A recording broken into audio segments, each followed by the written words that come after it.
All right, guys, welcome to the show. Got a lot of stuff to talk about today. So, first of all, we have like 72 trans stories today. Look, it's not me. It's the right is just relentless now in going after trans people. It's really been like ratcheted up a lot in recent days. And so today we are transular talk. That was really embarrassing. Really? I was going for a joke and it just went wah, wah, wah, wah. Anyway, so we'll get to that in a little bit.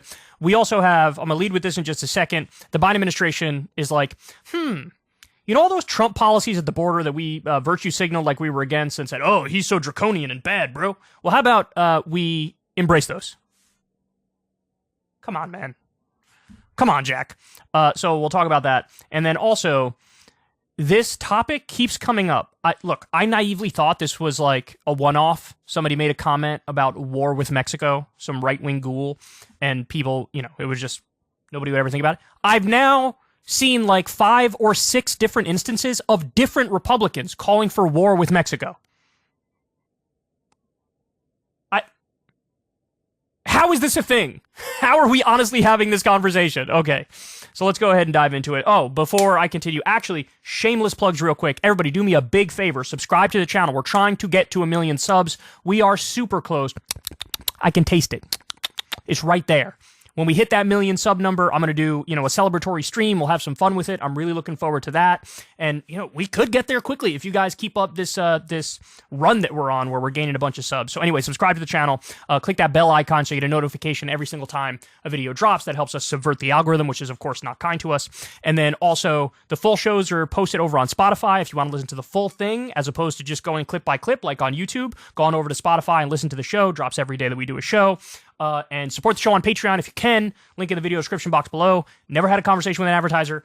Never will. You guys make it possible because you pay me $2 a month or $5 a month or whatever. Very proud of that business model that we set up here. So please support the show if you can. Link below. And much love to the Substack supporters as well and all that fun stuff. So anyway, shameless plugs now officially concluded. Here we go.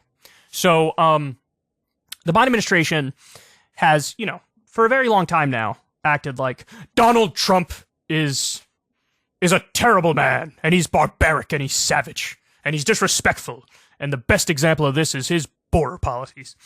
And so they said that at one side of their mouth, and on the other side of their mouth, they're like, and we're going to continue a lot of those policies.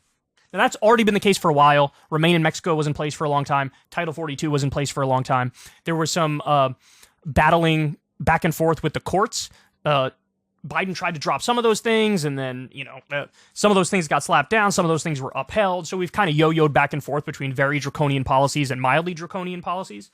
For those of you who don't remember, Title 42 is the pandemic-era plan or policy of like, hey, if you try to come into the country, we have a pandemic, there will be no due process, we're just going to kick you out right away. Biden kept that in place for a very, very long time. Okay, so now we learn this. Biden administration is considering reviving detention of migrant families who cross the border illegally. So now migrant family detention is back on the table. The Biden administration is considering reinstating the policy of detaining migrant families who cross the border illegally, a practice Joe Biden had ended when he came into office, two administration officials said. It is one of several options administration officials are mulling as they prepare for the end of Title 42, the public health order that allows border agents to immediately turn away certain migrants who cross the southern border illegally. Now, let me just pause here to say, with Title 42 specifically, I don't know what the court ruling was. It may be the case that the court ruling told them, you have to not do this because due process is a right, and so it's possible it was the court who did that. I don't remember, or it's possible that that the Biden administration actually chose not only to keep Title 42 in place for a while, but to get rid of it now. Okay. By the way, put that in the comment section because I should know that. Apologies. I just realized as I'm reading the line, oh shit, I forgot what happened with that. The public health order, blah, blah, blah. Okay. White House and Department of Homeland Security officials had multiple meetings in recent days to discuss the possibility of reviving the practice ahead of the anticipated expiration of Title 42 in May, and as migrant border crossings remain high. The White House declined to comment. Quote, no decisions have been made as we prepare for the Title 42 public health order to lift, a Homeland Security spokesperson told CNN. The administration will continue to prioritize safe, orderly, and humane processing of migrants. One official said the administration is looking at multiple options for how to handle migrant families at the southern border, not all of them involving family detention. Another source familiar with the deliberations added that among the options discussed are some that wouldn't involve detaining families in ICE facilities. This source said that family detentions would be limited to a small number of days, an attempt to set the policy apart from the Trump administration's handling of family detentions. The New York Times was first to report the possible policy change. Biden has increasingly turned to tough border enforcement measures in recent months, drawing criticism from immigrant advocates and progressive Democrats who view the changes as a return to some of the policies under President Donald Trump. The administration released a new rule last month that largely bars migrants who travel through the other countries on their way to the U.S.-Mexico border from applying for asylum in the United States, making a departure from decades-long protocols. That's interesting. So it's a new hawkish hardline idea that apparently this administration came up with.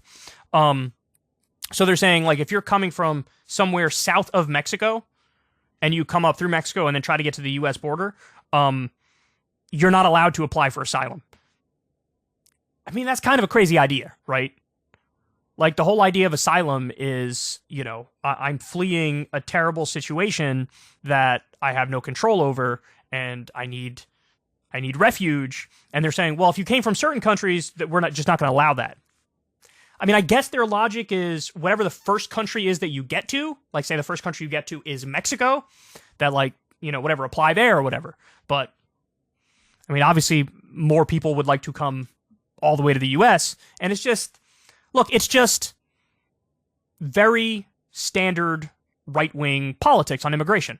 Now, here's the thing.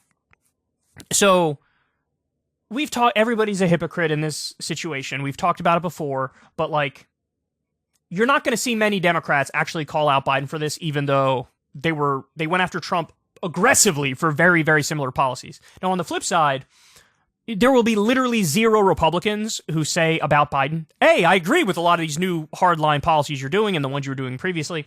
So, like, there is, like, zero honest discourse going on about this, which is incredibly frustrating and annoying. But here's the actual answer. Here's the actual solution. The problem is that we don't have nearly enough money, resources, judges, and facilities at the board. That's the problem. So what you would have to do is actually do some semblance of immigration reform and massively increase the number of immigration judges, massively increase the funding, and set up a humane system with real facilities that can process all this stuff in a timely manner. Like, that's the elephant in the room that nobody's talking about. And again, it's a shame because that's the only logical solution. Obviously, we're not going to go in the direction of, just open the border and, you know, just let the chips fall where they may and live and let live and let's do some Wild West type stuff. That's not going to happen. And it would be a terrible idea to just stick with these very tough, draconian, hawkish, hardline positions in perpetuity because there's so much devastation that you're adding to the already dire problem at the border. So the real solution, in a very straightforward way, more money, more immigration judges, more humane facilities, more resources, have a better system, and, you know, go through the cases in a more timely manner, and make sure you have a reasonable, humane immigration system where you give people a fair hearing. Hey, is this really asylum?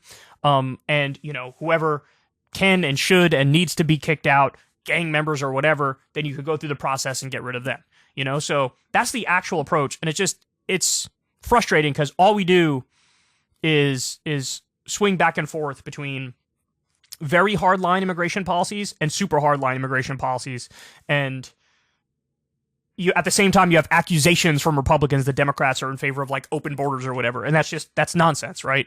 So anyway, that's the real answer. But I cannot say I'm surprised that there's chatter that Biden is probably going to return to a lot of even more hardline immigration policies. There was a story that came out the other week where somebody within the Biden White House said, and I quote, Stephen Miller had it right.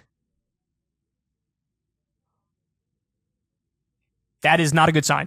Not a good sign, to say the least. Hey, y'all, do me a favor and like and subscribe. It helps out big time in the algorithm. Click the bell as well for notifications when videos drop, and watch that video on screen right now. You know you want to.